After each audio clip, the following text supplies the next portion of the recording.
Hello everyone, मैं आशुतोष बिजलान स्वागत करता हूं आपका एक बार फिर से बिजलान ब्रेन स्टेशन में, जहां पर हम क्लास 10th फिजिक्स में इलेक्ट्रिसिटी पार्ट पढ़ रहे थे।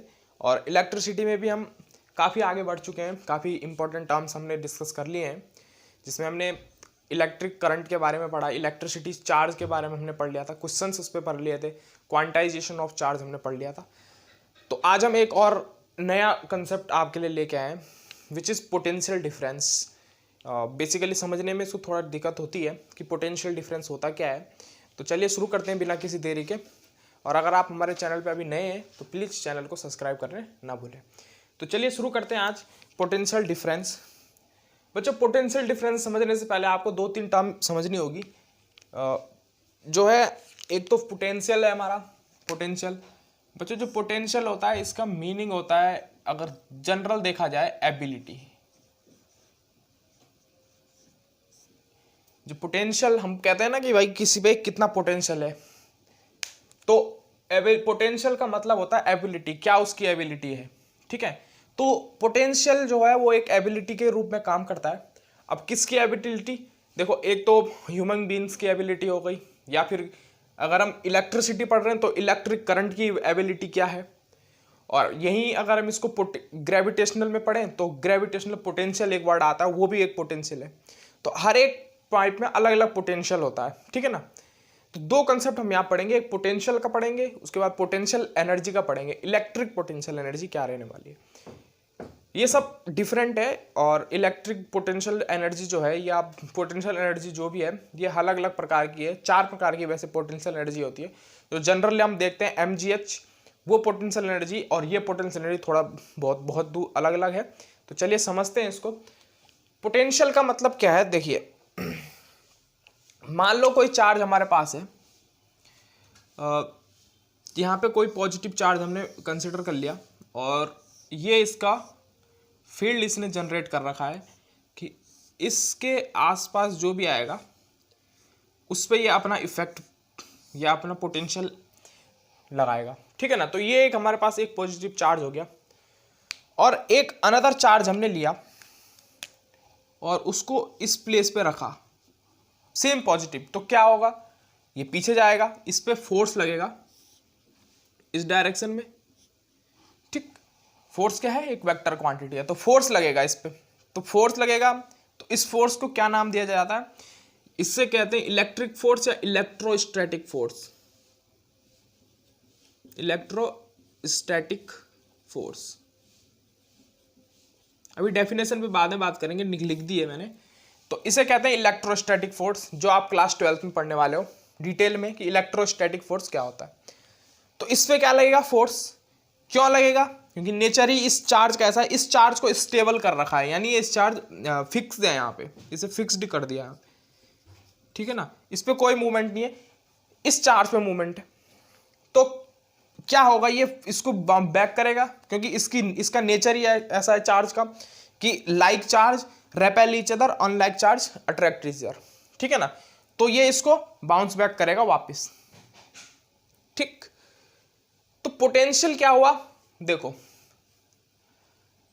एक चार्ज को हम किसी पॉइंट से लेके आ रहे हैं। मान लो कोई चार्ज हम लेके आए, और उस चार्ज को हम लेके आए, और लाते लाते लाते, ये कोई चार्ज था यहाँ पे, इस चार्ज को हम वहां से मूव करा के लेके आना है हमें। ठीक है ना, उस चार्ज को मूव करा के लेके आए।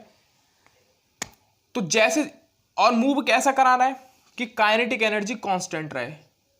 एक इंपॉर्टेंट टर्म है, काइनेटिक एनर्जी कांस्टेंट रहनी चाहिए। किसी भी चार्ज को अगर हम मूव कराएंगे, स्मॉल क्यू को, और वो दोनों ही चार्ज पॉजिटिव है, ये ध्यान रखना है, दोनों ही चार्ज पॉजिटिव है।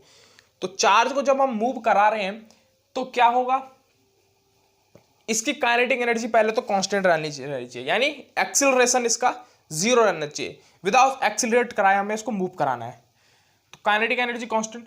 तो ये चार्ज मूव कर रहा है, इस चार्ज को हम लेके आए, और यहां पे हमने इसको कहीं पे प्लेस किया, which is position A point की, ये ए पॉइंट पे, यहां पे हमने इसको पकड़ के रखा है अभी।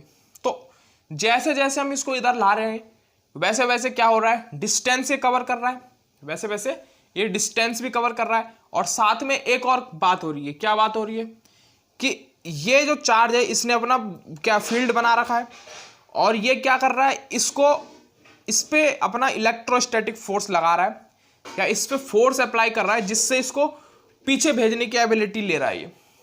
ठीक है ना, ये बात समझ में आ रही है। कोई चार्ज हमने मूव कराया, किसी ए पोजीशन पे हम तक लेके आए, इस पोजीशन को हमने ए नाम दे दिया, यहां पे कहीं पे लगा पकड़ के रखा हुआ है, क्योंकि छोड़ेंगे तो ये इस पॉजिटिव बड़े वाले चार्ज के वजह से क्या हो जाएगा, बाउंस बैक हो जाएगा, वापस से चला जाएगा। तो इसको भी पकड़ के रखा हुआ है।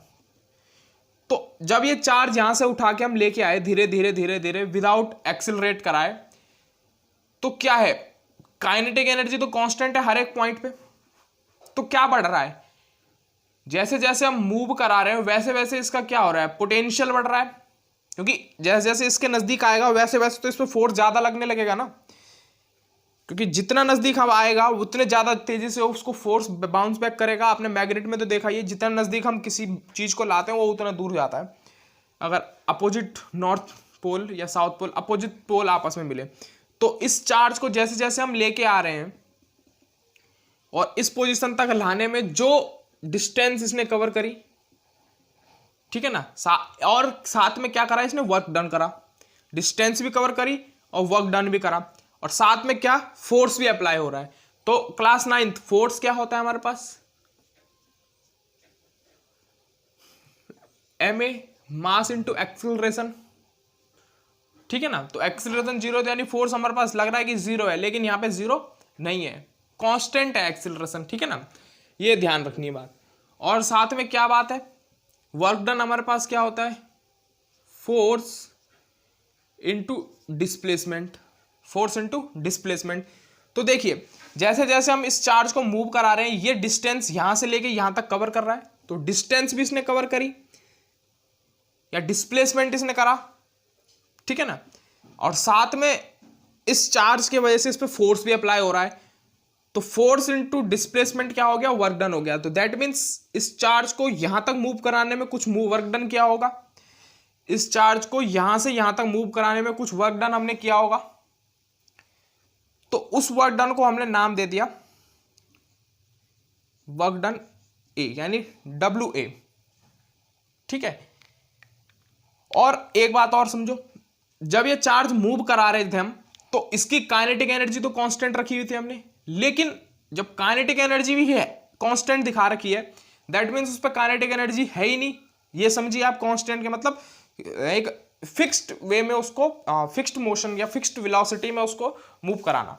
तो कांस्टेंट अगर काइनेटिक एनर्जी होगी तो फिर क्या डेवलप हो रहा होगा, उसमें पोटेंशियल डेवलप हो रहा होगा, पोटेंशियल एनर्जी उसकी डेवलप हो रही होगी। तो जैसे जैसे हम इस चार्ज को मूव करा रहे थे इस पॉइंट ए तक, वैसे वैसे इसकी काइनेटिक एनर्जी तो कांस्टेंट थी, लेकिन इसका पोटेंशियल, इसकी पोटेंशियल एनर्जी, इसकी इलेक्ट्रिक एनर्जी क्या हो रही थी, जनरेट हो रही थी और स्टोर हो रही थी। और स्टोर हो रही थी तो क्या होगा, जैसे ही हम इसको यहां पे रखेंगे और छोड़ देंगे तो ये क्या होगा, फिर वहां वापस जाएगा, तो पोटेंशियल एनर्जी फिर क्या हो जाएगी, काइनेटिक एनर्जी में जनरेट हो जाएगी। जैसे वर्क एनर्जी एंड पावर में क्या होगा, 11th में पढ़ेंगे आप, कोई ऑब्जेक्ट हाइट से अगर ड्रॉप किया जा रहा है तो यहां पे इसकी क्या है, पोटेंशियल एनर्जी mgh है हाइट पे। जैसे ही ये ड्रॉप हुआ यहां से कोई भी ऑब्जेक्ट, तो धीरे धीरे इसमें क्या हो गया, चेंज आने लगा और इसकी काइनेटिक एनर्जी इंक्रीज होने लगी। काइनेटिक एनर्जी इंक्रीज हुई, नीचे नीचे आते आते जैसे ये ग्राउंड पे लगेगा, ग्राउंड पे लगने के बाद क्या होगा, एक टाइम ऐसा होगा जब इसकी काइनेटिक एनर्जी फिर से जीरो हो जाएगी। और काइनेटिक एनर्जी जीरो हो गई तो दैट मीन्स क्या क्या जनरेट होने लग गया, आप पोटेंशियल एनर्जी जीरो जनरेट होने लग गई। दैट मीन्स पोटेंशियल एनर्जी के बाद काइनेटिक एनर्जी जनरेट हुई और फिर काइनेटिक एनर्जी के बाद फिर पोटेंशियल एनर्जी जनरेट हो रही है। तो यहाँ पे भी सेम है, जैसे जैसे हम काइनेटिक एनर्जी कांस्टेंट रख रहे हैं, मूव करा रहे हैं, तो जब हम इसको स्टेबल करेंगे तो साथ में क्या जनरेट हो रही है, पोटेंशियल एनर्जी भी जनरेट हो रही है, साथ में इसका पोटेंशियल ही बढ़ रहा है। तो इसका पोटेंशियल से क्या समझे आप कि भाई इस चार्ज का, इस चार्ज पे कितना पोटेंशियल है, ये इसका पोटेंशियल है। यानी अगर ये चार्ज इसको डिस्प्लेस कर सकता है तो इसके पास एक एबिलिटी है कि इसको डिस्प्लेस करने की। तो ये इस चार्ज का इस स्मॉल चार्ज क्यू पे जितना भी पोटेंशियल होगा वो इसका पोटेंशियल हो जाएगा, और वही इसकी स्टेबिलिटी कि मूवमेंट के बाद जो ये अपने अंदर एनर्जी स्टोर करेगा, पोटेंशियल एनर्जी, वो इसकी क्या हो जाएगी, पोटेंशियल एनर्जी होगी। तो इसे इलेक्ट्रिक पोटेंशियल एनर्जी आप समझ सकते हो। तो क्या हो गया, ये इसका इलेक्ट्रिक पोटेंशियल होगा। क्योंकि भाई जैसे जैसे हम मूव कराएंगे चार्ज को, क्योंकि काइनेटिक एनर्जी तो कांस्टेंट रहने वाली है, तो इसके अंदर कुछ तो जनरेट हो रहा होगा, तो वो स्टोर क्या कर रहा है, पोटेंशियल एनर्जी स्टोर कर रहा है। ये बात आपको समझ में आ गई होगी, ठीक है ना। तो पोटेंशियल एनर्जी इसने स्टोर करी। तो एक केस तो ये बन गया कि भाई जैसे जैसे हम इस चार्ज को मूव कराएंगे तो वो यहाँ पे कहीं पे क्या होगा, यहाँ पे कहीं पे अगर हम लेके आए तो यहाँ पे इसने WA वर्क डन करा, ठीक है ना, क्योंकि डिस्प्लेसमेंट भी हो रहा है, साथ में फोर्स भी अप्लाई हो रहा है।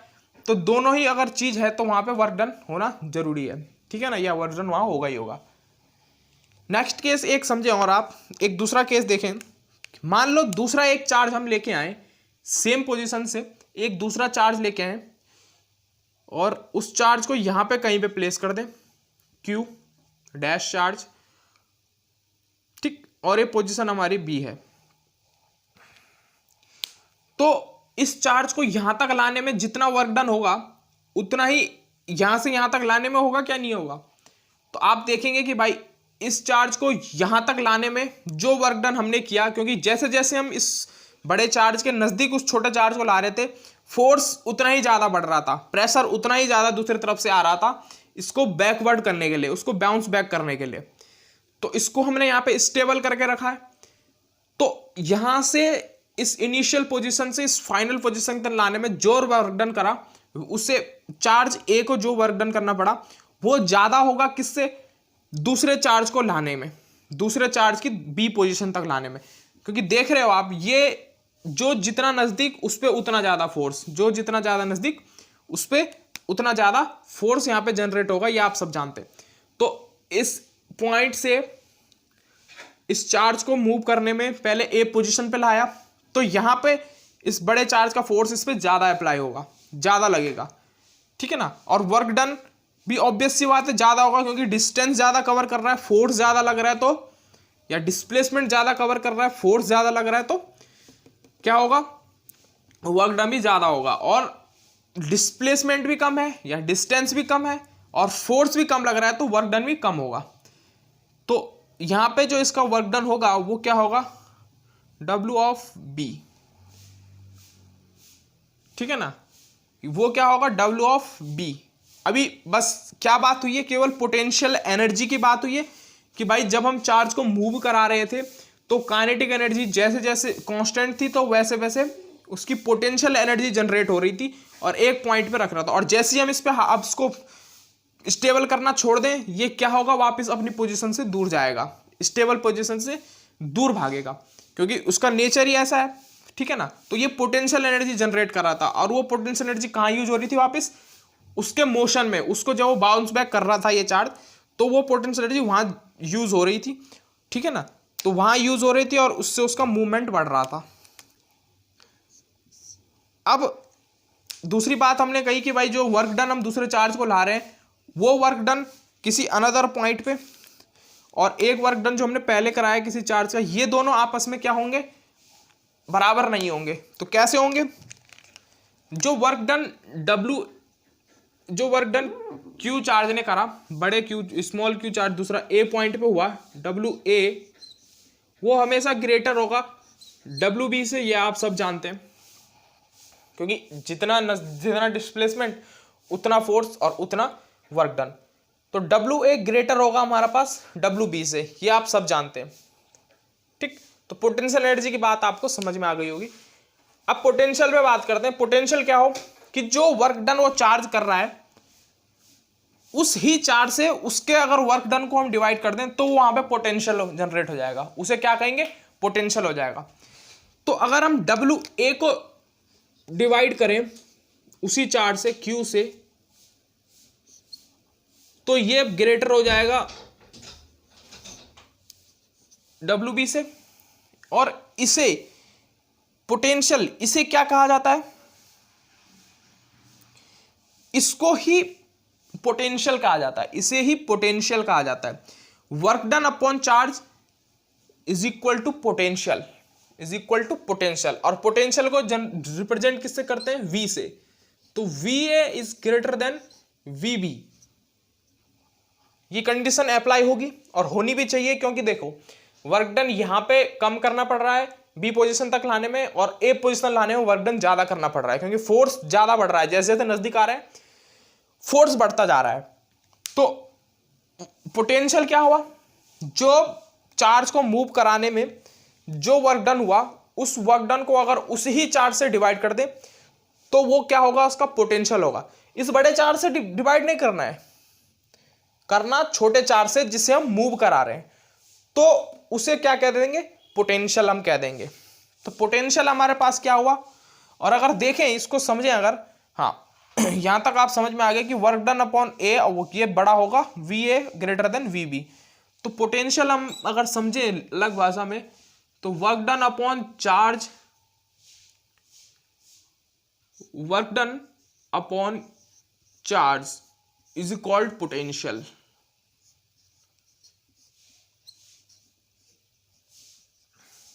Is called potential. Work done upon charge is called potential.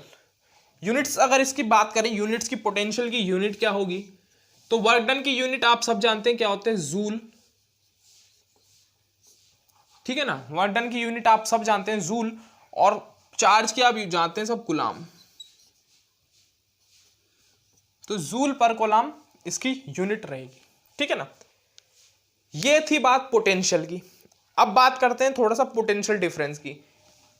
आप, आई होप आपको पोटेंशियल एनर्जी, पोटेंशियल, ये सब अच्छे से समझ में आ गया हो, क्योंकि आपके 10th क्लास में ज़्यादा लेवल बड़ा नहीं है। इस पोटेंशियल एनर्जी पे मैं एक वीडियो पहले बना चुका हूँ ग्रेविटेशन चैप्टर में, जब हमने 11th में ग्रेविटेशन पढ़ा था।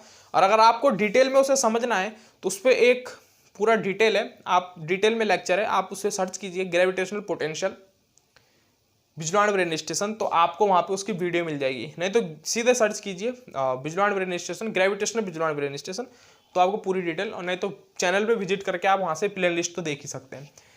तो ये थी हमारे पास पूरी कहानी किसकी? पोटेंशियल की। ठीक, अब एक और बात आती है हमारे पास कि हम पोटेंशियल डिफरेंस को कैसे डिफाइन करें। चलिए अब हम थोड़ा बात करते हैं पोटेंशियल डिफरेंस पे। तो पोटेंशियल डिफरेंस क्या है बच्चों? उस मान लो फिर से सेम केस है, ये कोई चार्ज फिक्स्ड है और कोई चार्ज हम मूव करा रहे हैं, मूव कराते कराते हम लेके आए और यहां पे कहीं पे ए पॉइंट पे इस चार्ज को हमने रख दिया, ए पोजीशन पे। ठीक है, तो इसका वर्क डन आप जानते हैं, इसका वर्क डन क्या होगा? WA इसका कोई वर्क डन होगा,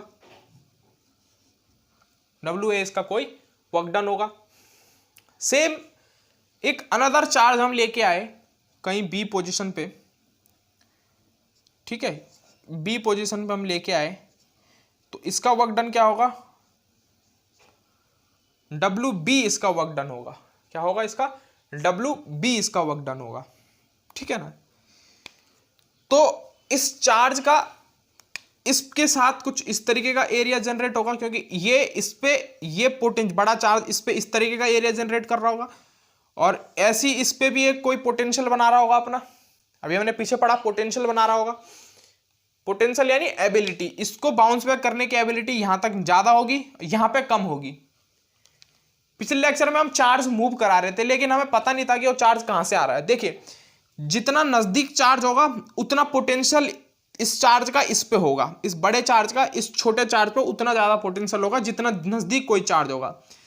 तो जितना पोटेंशियल यहां होगा उससे कम ऑब्वियस सी बात है कि यहां पे होने वाला है, और उससे भी कम यहां पे होने वाला है। तो ऐसा माना जाता है कि जो चार्ज हम मूव करा रहे हैं ये कहीं इंफिनिटी से हम मूव करा रहे हैं, इंफिनिटी से हम इस चार्ज को मूव करा रहे हैं, ये मान लो इंफिनिटी है। ठीक है ना, ऐसा माना जाता है कि जो चार्ज हम मूव करा रहे हैं वो मूव कहां से करा रहे हैं? इंफिनिटी से मूव करा रहे हैं। ठीक है ना, और एक और बात समझो, इन्फिनिटी से मूव कराने में इस चार्ज तक लाने में अलग अलग पोजीशन बनी। यहां पे जो पोटेंशियल होगा वो यहां पे नहीं होगा, क्योंकि यहां पे कम पोटेंशियल होगा, यहां ज्यादा होगा। ऐसे ही इन्फिनिटी पे क्या पोटेंशियल माना, तो V इन्फिनिटी 0 माना जाता है, कि जो पोटेंशियल है या पोटेंशियल एनर्जी है, जो पोटेंशियल है वो इन्फिनिटी पे क्या रहने वाला है, 0 रहने वाला है। ठीक है, तो ये एक और बात ध्यान रखनी कि हम चार्ज कहां से मूव करा रहे हैं, इन्फिनिटी से मूव करा रहे हैं। ठीक है ना, तो इसके लिए वर्क डन W है, इसके लिए वर्क डन WB।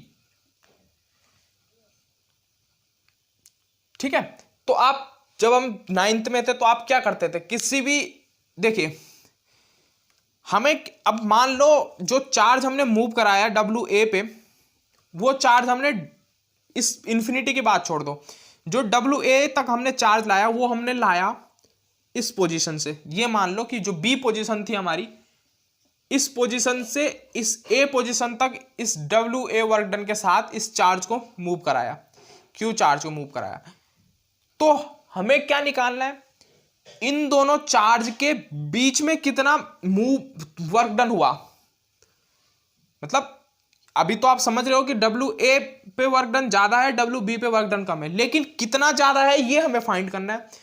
तो ये हम फाइंड कैसे करेंगे, मान लो कोई ऑब्जेक्ट यहां पे से यहां तक मूव हुआ, तो ये इसकी इनिशियल वेलोसिटी है, ये इसकी फाइनल वेलोसिटी है। तो हम क्या करते थे छोटी क्लास में कि किसी भी दो पॉइंट का अगर हम वेलोसिटी फाइंड करनी तो क्या करते थे, फाइनल माइनस इनिशियल कर देते थे। सेम केस यहां पे भी है। हम क्या करेंगे कि देखो, इसको अगर हम Q से डिवाइड कर दें तो ये इसका पोटेंशियल ऑफ V हो जाएगा, और इसको भी Q से डिवाइड कर दें तो पोटेंशियल एट A हो जाएगा ये। तो हम क्या जानते हैं, जब भी हम पोटेंशियल को डिफाइन करते थे या तो क्या करते थे, चेंज इन वेलोसिटी करते थे हम उसमें। तो यहां पे हम क्या करेंगे, चेंज इन पोटेंशियल करेंगे, और उस चेंज इन पोटेंशियल को हम क्या करते थे, लिखते क्या थे, डेल्टा V। याद होगा आपको डेल्टा V, मोमेंटम कैसे लिखते थे, final minus initial momentum. Delta V उसके लिए एक वर्ड होता है, चेंज का मतलब डेल्टा V, इनिशियल और फाइनल के बीच में जो डिफरेंस रहने वाला है वो चेंज होता है। तो उसे किस तरीके से लिखते थे, डेल्टा V से, तो इसे भी उसे डेल्टा P से लिखते थे, इसे डेल्टा V से लिखा जाएगा। डेल्टा V मतलब V final minus V initial, V final minus V initial, और यही है हमारा potential difference, V final minus V initial. तो अगर आप देखें, आप VF क्या है हमारे पास, work done at A upon Q charge, minus work done at B divide by Q charge. यही तो है V इनिशियल, ये है हमारे पास, क्योंकि मैंने कहा कि इस B पॉइंट से इस A पॉइंट तक जो मूवमेंट हुआ, इसका इनके बीच में कितना वर्क डन है ये हमें फाइंड करना है। तो VF minus V initial, VA upon Q minus VB upon Q। तो देखें, अगर आप चेक करें कि इनका डिनोमिनेटर सेम है तो हम क्या लिख सकते हैं इसको, VA minus VB upon Q, क्योंकि चार्ज हमने एक ही मूव कराया इसलिए इसको इस तरीके से लिखा गया। ठीक है, तो क्या नया रिजल्ट बना हमारे पास बना delta V is equal to, इस वर्क डन को अगर हम इस तरीके से लिखें, work done at A to B, work done at A to B upon charge Q। ये चार्ज कौन सा होगा, जिसे मूव करा रहे हैं उसी से डिवाइड करना है इसे। तो work done AB upon charge Q। ठीक है, तो ये हमारे पास क्या हो गया, पोटेंशियल डिफरेंस हो गया। क्या हो गया, पोटेंशियल डिफरेंस हो गया। दो चार्ज के बीच में जो कितना वर्क डन हुआ मूव कराने में, उसको अगर उसी चार्ज से डिवाइड कर दें तो उसका पोटेंशियल आ जाता है, उसका पोटेंशियल हमारे पास निकल जाता है। और यही पोटेंशियल डिफरेंस है, यही पोटेंशियल डिफरेंस है दो पॉइंट के बीच में। चल, तो देखिए लिखा भी है, ये दो डेफिनेशन लिखी है, दोनों ही सेम है लेकिन लिखने के तरीके अलग अलग है दोनों के। The difference in amount of electric potential energy between 2 point in an electric circuit is called electric potential difference. ये तो सर्किट पे बात कर रहा है कि पोटेंशियल एनर्जी में, जो हमने पीछे करा अभी, हमने 2 पॉइंट लिए, पोटेंशियल एनर्जी के बीच में डिफरेंस दिखाया। तो पहले ए पॉइंट पे जो वर्क डन था वो ज्यादा था दूसरे पॉइंट से, तो वहां पे पोटेंशियल एनर्जी का डिफरेंस हमें पता लगा। दूसरा केस क्या है, electric potential difference is known as voltage, और इलेक्ट्रिक पोटेंशियल डिफरेंस को हम एक और नाम दे देते हैं, वोल्टेज। यही इलेक्ट्रिक पोटेंशियल है और इसे ही हम वोल्टेज कह देते हैं, इसे ही हम वोल्टेज कह देते हैं। Which is equal to amount of work done to move the unit charge between 2 point against static electric field. तो ये कोई अगेंस्ट लगा दिया स्टैटिक इलेक्ट्रिक फील्ड यानी स्टैटिक फोर्स, और दो चार्ज को, एक चार्ज को सेम पोजीशन, एक पोजीशन दूसरे पोजीशन तक मूव करा रहे हैं, यूनिट चार्ज जिसे कहते हैं, यूनिट चार्ज इन लोगों का। तो यही जो वर्क डन होगा उससे अगर उसी चार्ज से डिवाइड कर दें, इन दोनों के बीच में जो डिफरेंस रहा वर्क डन का उसे ही उस चार्ज से डिवाइड कर दें जिसे मूव कराया, तो उसका क्या हो जाएगा, पोटेंशियल डिफरेंस हो जाएगा। ये हमने यहां पे समझ लिया, ठीक है। अब यूनिट्स की एक बार बात कर लें, तो एक यूनिट्स तो मैंने पीछे बता दी थी पोटेंशियल की, यहां पे भी सेम वर्क करने वाले हैं क्योंकि वर्क की हमारे पास जूल होती है। तो यूनिट्स देखें, अगर यूनिट अगर देखें तो वर्क की तो होती है हमारे पास जूल, और चार्ज की होती है कूलॉम, ठीक है, चार्ज की होती है कूलॉम। तो जूल पर कूलॉम एक यूनिट हो गई, और जो इसकी एसआई यूनिट होती है वो होती है वोल्ट्स, ठीक है। तो ये आपको ध्यान रखना है। तो ये जो लेक्चर था आपके पहले, ये था पोटेंशियल डिफरेंस पे, डिटेल में बात हमने करी पोटेंशियल डिफरेंस पे। नेक्स्ट वीडियो में पोटेंशियल डिफरेंस से रिलेटेड क्वेश्चंस हम करेंगे। उसके बाद अभी कुछ टॉपिक रह रखे हैं, सीरीज सर्किट रह रखा है और पैरेलल सर्किट रह गया है। उसके बाद इलेक्ट्रिक सर्किट के बारे में एक बार समझेंगे, किस तरीके से हम समझते हैं, बैटरी के बारे में समझेंगे। उसके बाद ये लेक्चर फिनिश करके नेक्स्ट टॉपिक पे हम बढ़ेंगे, ठीक है ना। तो आज हमने इलेक्ट्रिक पोटेंशियल और पोटेंशियल के बारे में, पोटेंशियल डिफरेंस, पोटेंशियल एनर्जी, सभी चीज एक साथ कवर कर ली। तो मिलते हैं मेरी ऐसी इंटरेस्टिंग नई वीडियो के साथ, तब तक के लिए धन्यवाद। और चैनल को जरूर सब्सक्राइब करें और लाइक शेयर कमेंट जरूर करें। धन्यवाद।